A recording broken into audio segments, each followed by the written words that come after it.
Welcome viewers. In this lecture today I'll be discussing about approaches to organizational effectiveness. We will learn why organizational effectiveness is important and what is the relevance of excellence and effectiveness in organizations. We will also discuss about the importance of effectiveness, the definition of effectiveness, how it has changed or evolved over a period of time, the contribution of organizational theories which have thrown light on the definition of organizational effectiveness, resulting in the four different models or approaches of organizational effectiveness. As we know that in a firm, to remain competitive, there are certain things which are key references which we need to know, that is how the firm is gaining a competitive advantage. So, an organization will remain competitive based on certain resources or certain criteria to define effectiveness.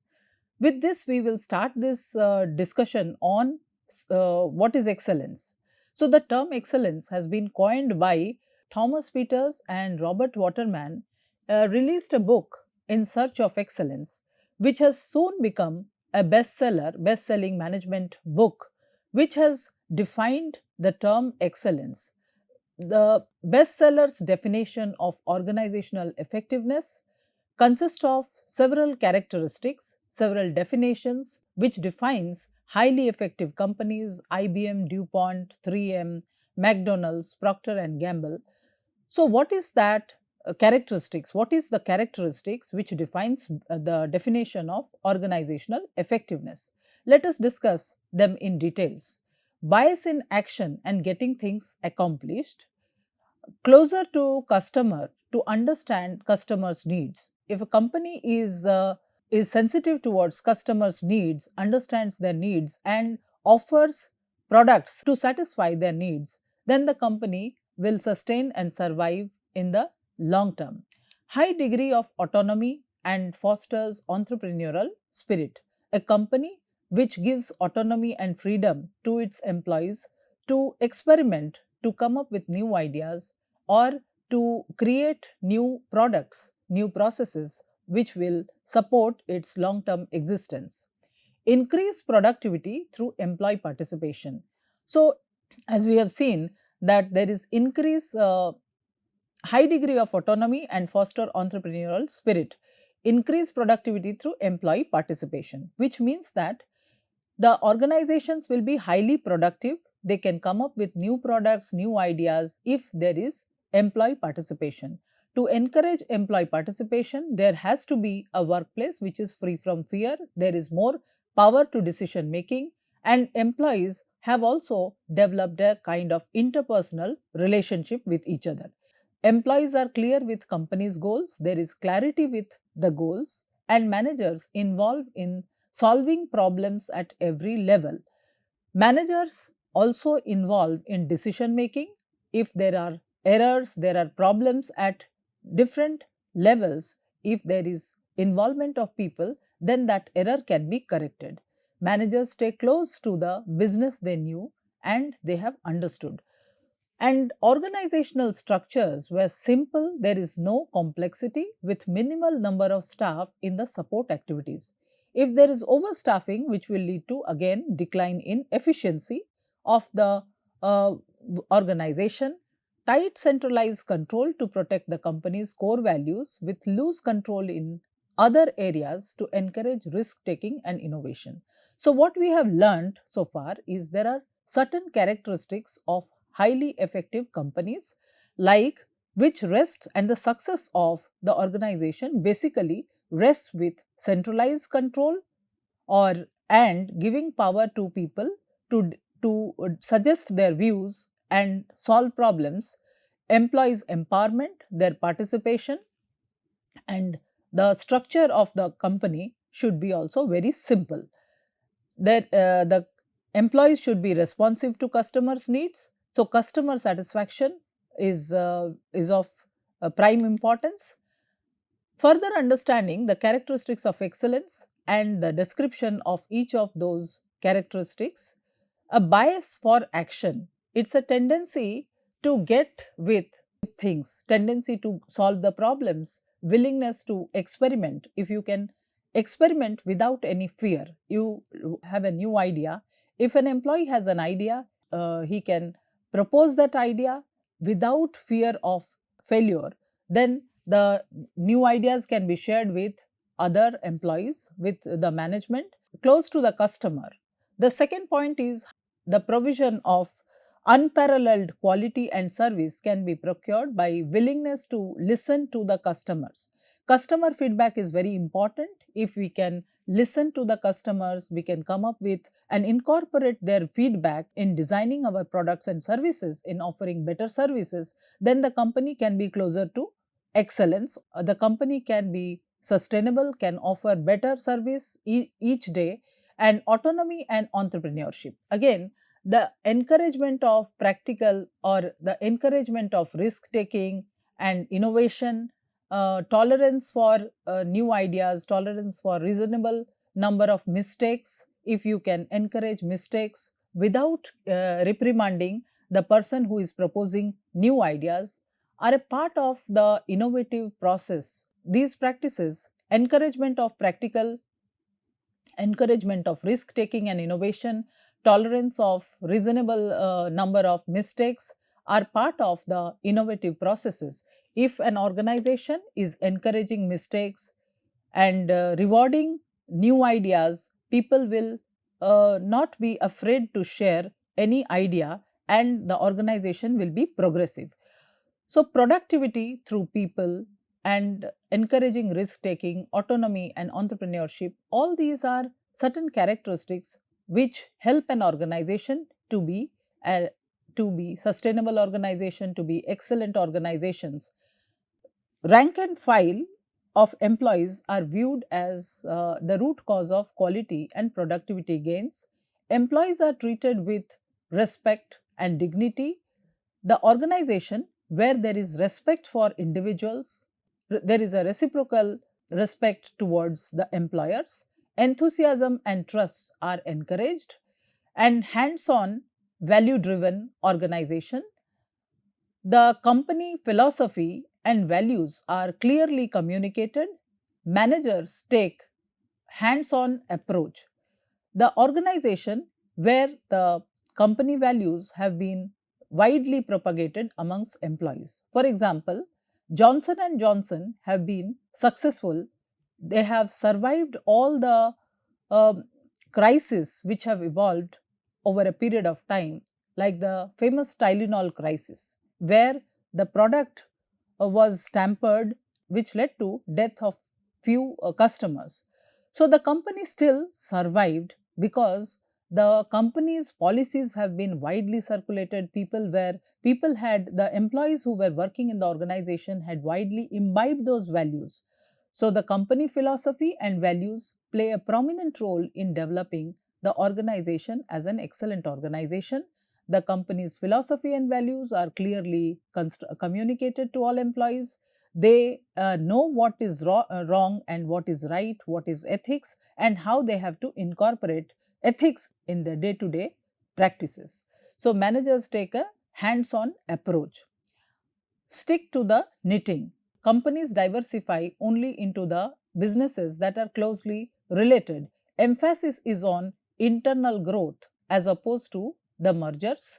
So, the companies stick to those, companies diversify into the businesses that are related to each other. The emphasis is on internal growth and as opposed to the mergers.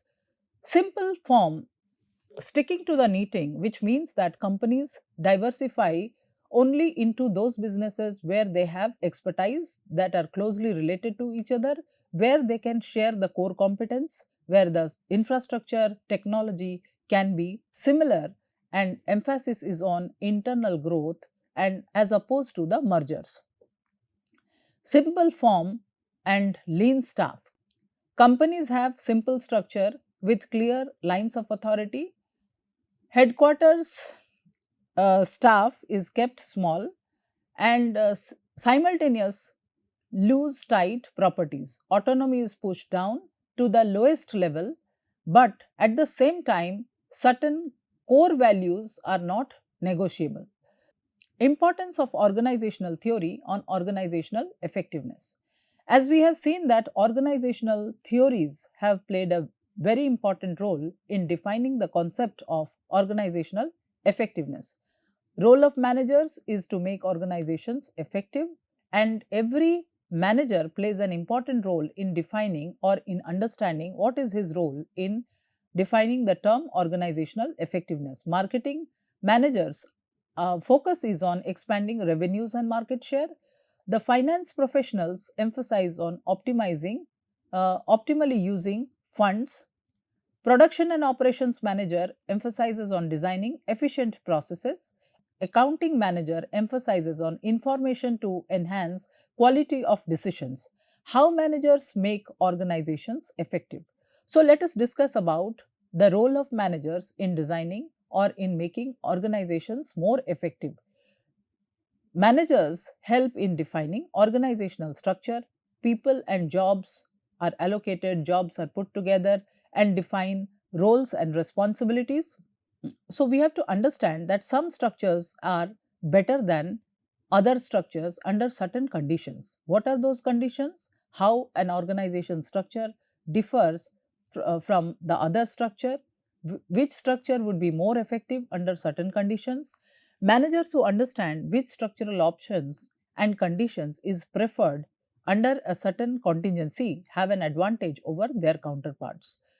So, organizational theory clarifies which structure will lead to improved organizational effectiveness. There is a closer relationship between organizational theory and structure, and which can help in defining the organizational effectiveness. So, let us move towards defining organizational effectiveness. There are various primitive approaches or early approaches of organizational effectiveness which lasted through 1950s, degree to which an organization realized its goals. So, effectiveness was generally considered in relation to achievement of goals. Goals can be short and long term goals, they can be intermediate goals. Mutually agreed goals is necessary for organization's success or survival. Organizations do not die like human beings. However, there is a life cycle stage. So, it starts with an introduction stage, growth, maturity, decline, but there is a correction to be made. Organizations need to be proactive in order to resurrect or revitalize the organizations when they are moving towards a decline. So, there are various initiatives taken by managers. They merge, reorganize, sell off major parts and move into totally new areas or completely merge into a new entity, merge with a larger organization or completely merge with a larger organization. We will be discussing about several instances, like for example, American Motors do not exist today, but its manufacturing plants, employees, car designations like Jeep and Eagle are still there. They continue to be part of Chrysler. International Harvester Farm Equipment Manufacturer has changed its name to Navistar International and sold its farm machinery business and now in truck manufacturing business. So, why is this change? Organizations, there are several instances where organizations have evolved. They have started as a simple structure and they have diversified into various businesses. Infosys started as a small organization, it has now grown into a multinational company.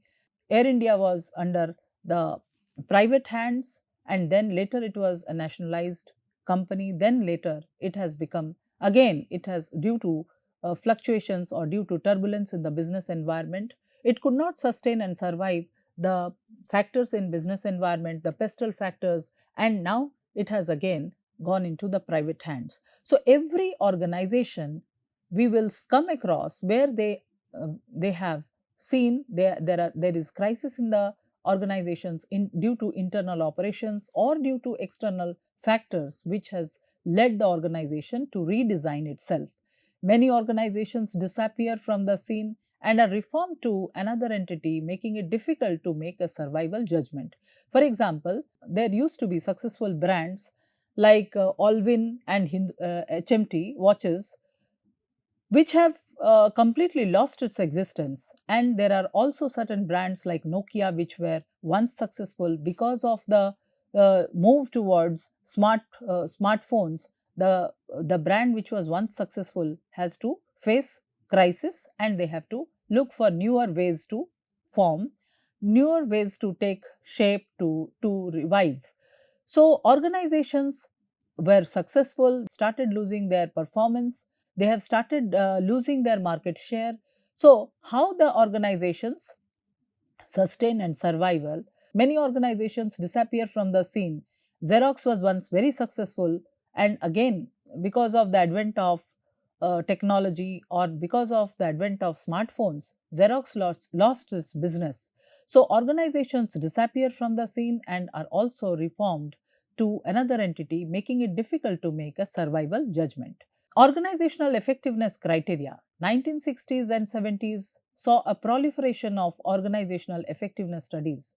A review of those studies identify different criteria and all purporting to measure effectiveness. All of them have given different terms to measure organizational effectiveness, productivity, efficiency, profit, to name a few, quality. Few others have named certain criteria like accidents, growth, absenteeism, turnover, job satisfaction, motivation, morale, control, conflict, flexibility, then planning, goal consensus, internationalization, internalization of organizational goals, roles and norms, interpersonal skills. Then few others have also named it as managerial task skills, information management, readiness to change, environmental utilization, external evaluation, stability of an organization, value for human resource, employee participation, shared influence or shared goals, training and development and achievement. So, when you look at the definitions of organizational effectiveness, there are plenty of definitions which have evolved during the time period. With the evolution of time, 1960s to 70s, we have seen plethora of studies which have proliferated organizational effectiveness definition.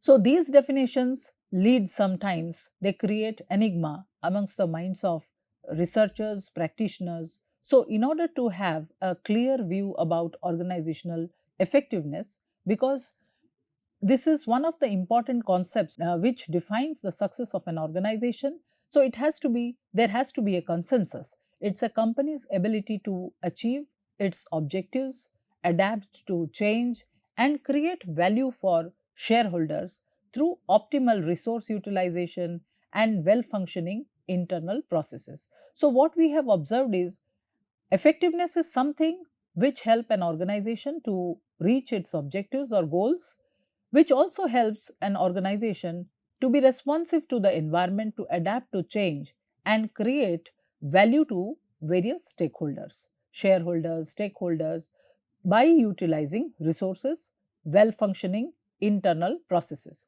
So it encompasses multiple aspects. It's not just one criteria, but there are several aspects, several factors which have been evolved or which has been uh, uh, discussed in context of organizational effectiveness: goal achievement, satisfaction of employees, market adaptability, responsiveness to the market, and efficient use of resources. It is used to evaluate and improve how an organization performs by setting clear goals. So, though goals may be important, but the goal has to be very clear so that it can be understood by all employees.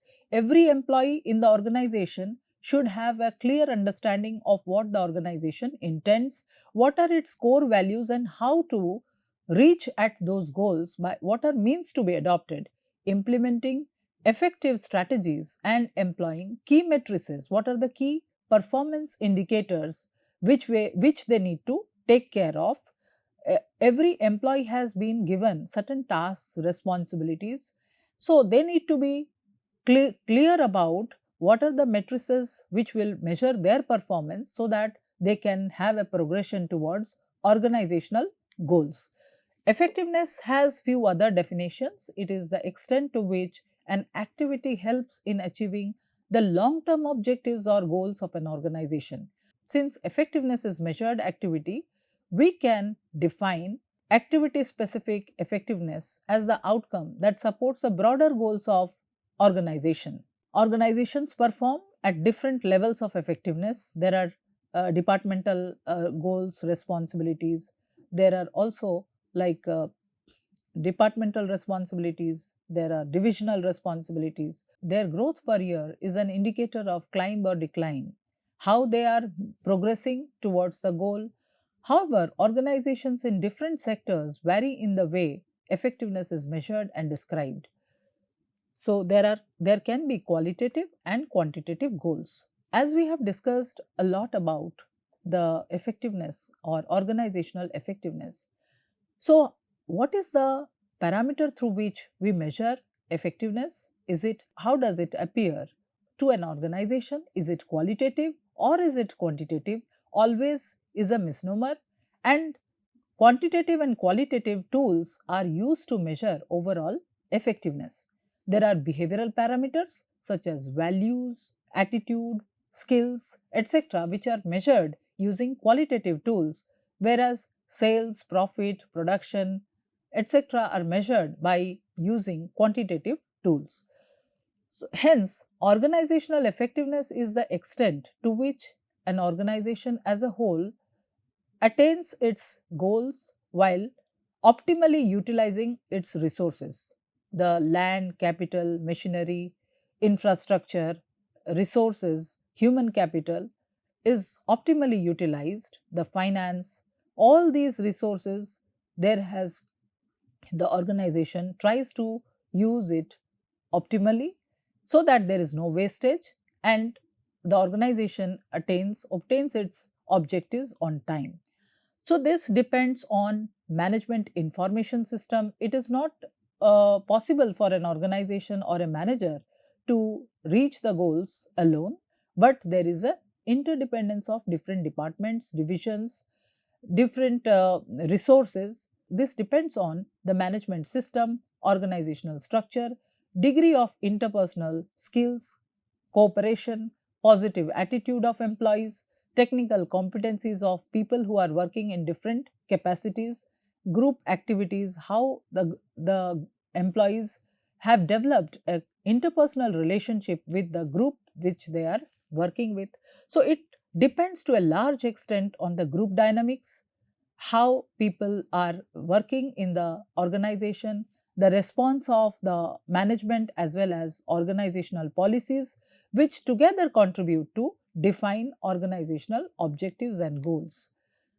So, meeting organizational objectives and prevailing societal expectations in near future, adapting and developing the intermediate future and survival, and how to survive in the distant future is the primary objective of each organizations.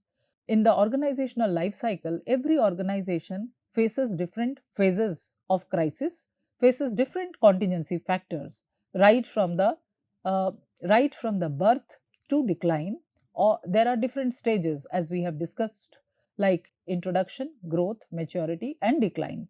In the introduction phase, when the organization is just beginning up, so they have short goals or the goals to be obtained in 1 year of time period. The focus of organizations is to accomplish those goals. They have to be like the organization must be effective in accomplishing goals in the 1 year time period.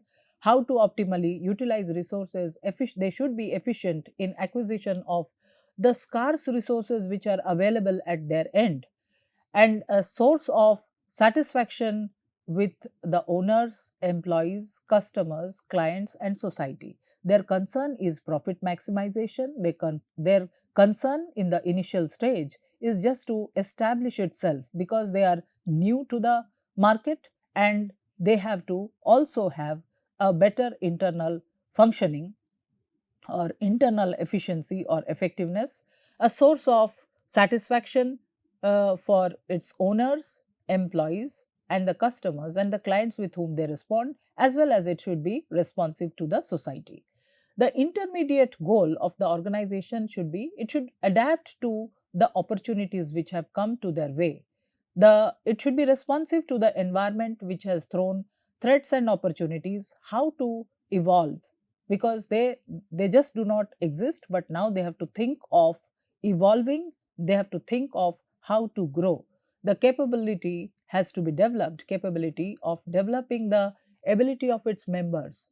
Now the organizations have stabilized, they have established their structure, and they have to develop the capability of employees and the staff by giving them training, by sharing, by inculcating a culture of knowledge sharing, developing a source of, or creating a culture of continuous learning. Then once they are able to sustain and survive, they are able to establish themselves, now they are moving towards a maturity phase where there is intense competition, and the competition from the competitors as well as the demands of the external environment, changing technology, changing preferences of customers, as well as the competitors' propositions, the new products of and services offered by the competitors. So the organization now thinks of how to accomplish the 5-year goal period. The organization must be capable of survival as the uncertainties are more, the environment is more challenging, environment has become complex, and there are, so both internally there are disturbances as the organization has changed its structure, moving towards organizations takes up newer responsibilities. So it is not just a small organization with a small capacity and size, they are slowly growing in their structure, number of people, more number of people have joined, and also there is an external environment which is highly dynamic and competitive, new technologies emerging each year, so which has thrown umpteen number of challenges. So therefore the organization has to develop capabilities of survival in a world of uncertainty. So what we have discussed so far is meeting organizational objectives and prevailing societal expectations in near future, how you are responding to organizations demands in near future. So moving from so effectiveness does not just depend on the profitability of the firm or productivity, but it is meeting the needs of customers, responsive to the society, as the societal demands and expectations have changed, adapting and developing in the intermediate future, and survival and surviving in the distant future becomes the prime objective of organizational effectiveness. How to increase organizational effectiveness, and what is the approach of the winning companies? Most profitable companies or winning companies create sustainable competitive advantage by aligning their talent and business strategy. Their human capital and the business strategies are aligned with each other. So, mergers or acquisitions happen, restructuring of organizations, or shift in business strategy are examples of organizational change that create strong demand for process and systems to restore the organizational capability to function effectively. So, as we have discussed, with the external environment being dynamic, the organization cannot continue to be the same as they were few years ago. They have to evolve as per demands of external environment. They merge, acquire new businesses, restructure themselves, shift in business strategy, they take up new businesses, they move offshore and acquire new businesses. And these are examples of various types of changes that have happened in due course of time. So, organizational effectiveness capability brings value to the clients, how they are responding to the clients, how they have added address to the needs of stakeholders, facilitating integration and alignment of the business strategy with the talent management strategy. So, the talent which the organization has hired, the human capital and their skills, development, learning will help in addressing the needs of the businesses from time to time. At the heart of effectiveness capability is the holistic approach to help companies build and align the capabilities, process, attitude, and talent needed to be effectively implement its chosen strategy. So, it's not just the profit alone which will help the organization to survive, but how the organization has been responsive to the business environment, how they have developed the capabilities within the organization, how they have optimally utilized the resources, land, capital, machinery, their intellectual capital, their human capital, and they are addressing to the needs of various stakeholders, which defines organizational effectiveness. Effectiveness, which is a contribution of various management theories. As we have discussed the management theories in the past, and the classical, neoclassical theories, the modern management theory, management science approach, they have in all contributed in some way or the other towards the definition of organizational effectiveness. Effectiveness was determined by the factors such as production maximization, cost minimization, technological excellence by Frederick Taylor. Effectiveness is also a function of clear authority, discipline within organization as proposed by Henry Fayol.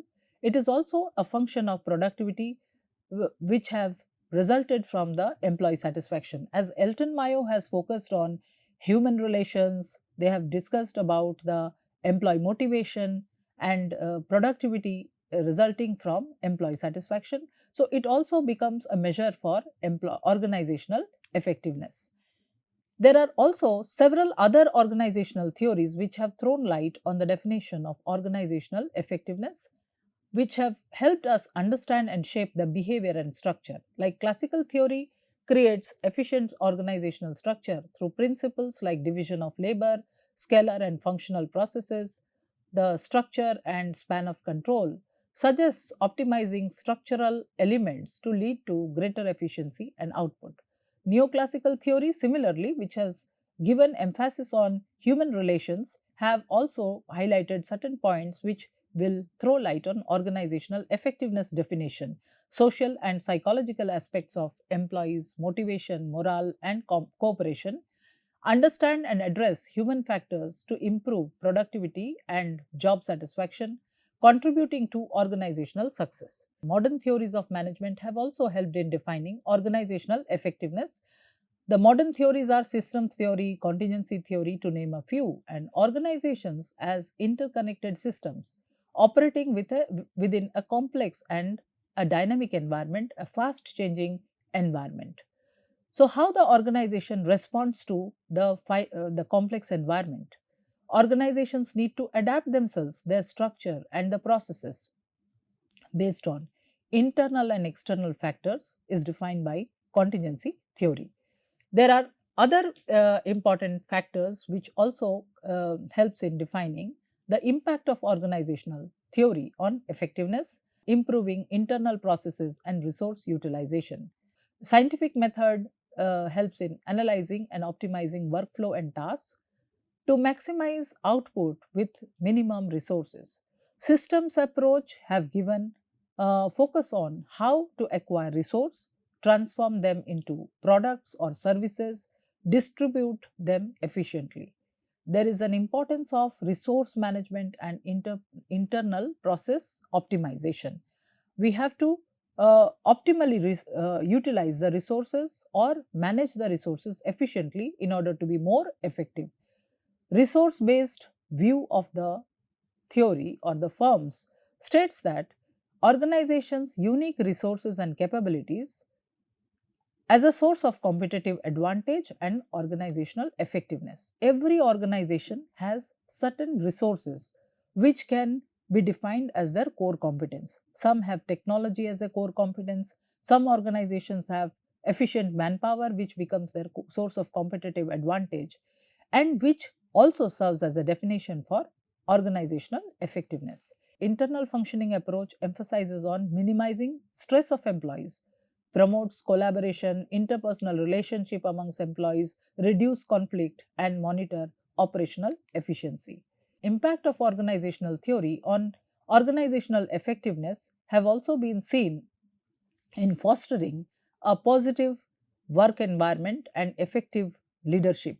Human relations theory emphasizes on positive work environment, supportive management, employee satisfaction, and group dynamics to enhance morale and motivation. The human relations theory, it says that better relationship in the workplace will lead to better productivity. It emphasizes on the happy productive workers. So their focus is on group dynamics, their focus is on employee satisfaction and employee motivation and their morale. It has to the if the employees are satisfied, they will definitely contribute towards the success of an organization. They make the organization as an excellent organization. Motivational theory helps understanding what motivates employees to work towards the goals, whether it is the internal, the personal goals, or externally driven, the rewards and recognition. What is driving people to work?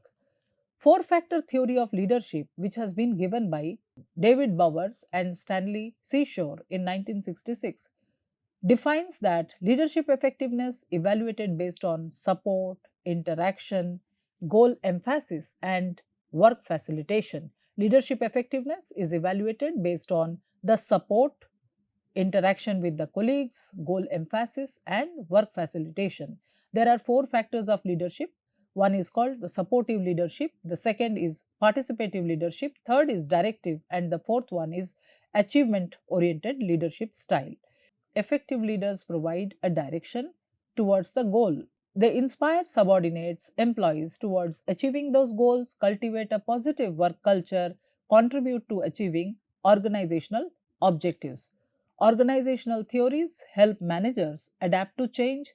They help in strategic alignment of the employees towards organizational goals and enhance in decision making. Their focus is on adaptability, adapting to change, strategic alignment, and enhanced decision making. To conclude, decisions about their structure, management practice, and human resource strategies foster a work environment conducive to higher performance, innovation, and ultimately greater organizational effectiveness. Organizational theories as a diagnostic tool to improve effectiveness. So, what are these organizational theories? Let us discuss in details and their definition on effectiveness and what is the focus area of improvement. Resource based theory is emphasizing on acquiring and exploiting resources that are valuable, rare, and inimitable. For example, Apple is known for its technology, its brand. Its uh, competitive strength is the technology and its brand. The focus area for improvement is strategy and resource management. Similarly, internal process model emphasizes on smooth functioning of operations through documented processes and continuous improvement. Their focus is how to improve processes, how to continuously develop processes. Internal process and systems are the focus areas for improvement. Strategic constituency model emphasizes on how an organization responds to various constituents, how an organization satisfies its key stakeholders who influence its survival, such as the customers, investors, and employees. Every stakeholder has an interest with the organization, and how the interest is being taken care of defines the definition of effectiveness. So, the focus area for improvement is stakeholder satisfaction. Further, open systems theory defines effectiveness as continuous interaction with and adapting to external environment to achieve long-term effectiveness. The focus area is adaptability and growth. Competing values framework defines organizational effectiveness as how well an organization balances inherent, often competing cultural values within the organization, and the focus area for improvement is performance management. With this, we have evolved with the models of organizational effectiveness. Effectiveness models are goal model, internal process model, resource based model, strategic constituency model, stakeholders model, and competing values model. Each of them talk about a different definition of organizational effectiveness. Goal model emphasizes on accomplishing goal as a measure of organizational effectiveness. Internal process model emphasizes on high quality of internal processes. Resource based model emphasizes on obtaining resources required for high performance. Strategic constituency model emphasizes on strategic constituencies that are important to organization. Stakeholders model emphasizes on satisfying stakeholders' needs, stakeholders of the organization. Their emphasis is on taking care of the interest of the stakeholders and how the needs of stakeholders have been taken care of. Competing values model talks about the presence of simultaneous opposite goals. The models of organizational effectiveness have four different approaches: human relations approach, internal process approach, open systems approach, and rational goals approach. Human relations approach emphasizes on employee development. The focus of human relations approach is employee development. They take care of needs of employees like learning and development, motivating employees, sending them to various familiarizing trips for exchange of knowledge so that they gain more experience, expertise to be used for organizations for coming up with creative ideas. They can be a resource to the organization and which can help in defining organizations effectiveness. Internal processes talks about effectiveness of transformation of the internal processes, how internal processes can be developed, the quality and price competitiveness in internal processes, taking care of developing the internal processes to continuously develop them in terms of their quality and so that they can be a support for organizational performance. Rational goals approach talks about the extent to which the goals have been realized, how the organization takes care of achieving its goals. So, it is associated with the output ability of organization to achieve operating goals, for example, market share, the profit, sales target, etc. It is associated with the output such as market share, the profitability, the sales target, how an organization is able to meet its goals. And open systems approach talks about the degree to which an organization is responsive to the open systems approach talks about how an organization acquires resources the from external environment, transforms it through various processes and produces the finished goods which is meant for external environment, how it is transforming the resources into finished goods. Open systems approach talks about the degree to which it acquires inputs from environment and converts them through various processes into an output. So, the approaches to measure organizational effectiveness for the goal attainment approach is ability to excel at one or more goals. There are multiple goals out, like for example, there is productivity goal, there is a market goal and customer centric goal. How the organization is able to excel at each of these goals. Internal process approach emphasizes on ability to excel at the internal efficiency, coordination, motivation, employee satisfaction, employee relationship. Systems resource approach talks about ability to acquire scarce and valuable resources from the environment. Constituency approach emphasizes on ability to satisfy multiple strategic constituencies, both within and outside the organization. So, thus, we have come up with a definition, we have discussed and reflected on how various organizational theories have thrown light on the definition of organizational effectiveness. There are different approaches to define organizational effectiveness, with some which focuses on specific goals, certain which emphasizes on processes, internal processes.